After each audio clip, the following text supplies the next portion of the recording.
to abolish rent control for renters who own property elsewhere when they're living in San Francisco. For example, the person who wrote the question says, I rent in Noe Valley and have done for the past 10 years, yet I own property in Napa.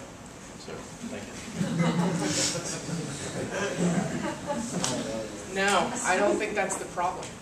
So I wouldn't support that. Again, the problem is the person who's making $100 grand who has a rent-controlled apartment that's skewing the system for everyone else.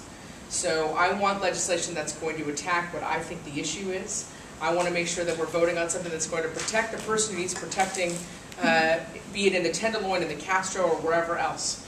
In the different positions I've held, I've been fortunate to help TIC owners become condo owners, and I've been able to help people who've been Ellis acted stay in the city. Bill? That's a new one. I would have to really research that one. My gut instinct is I probably would support that.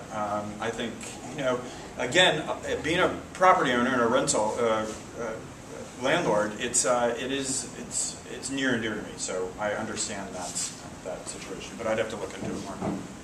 Rafael?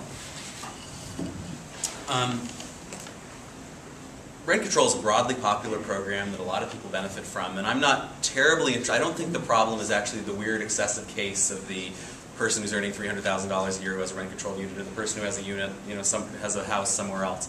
I think the problem is the small property owner who's gotten stuck with maybe 2 units, and both of them happen to have an aged or disabled tenant, and that property owner is bearing a risk and a social need which is important to meet, but is doing it alone. And so I think that what we need to look for are ways for the city to be helpful to those small property owners in bearing that burden, because they're actually doing something for all of us. Scott?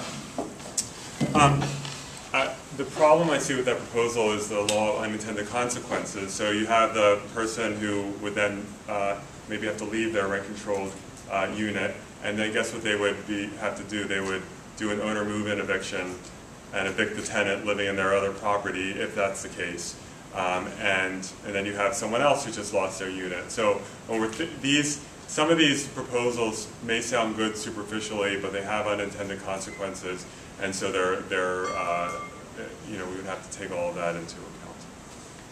Next question.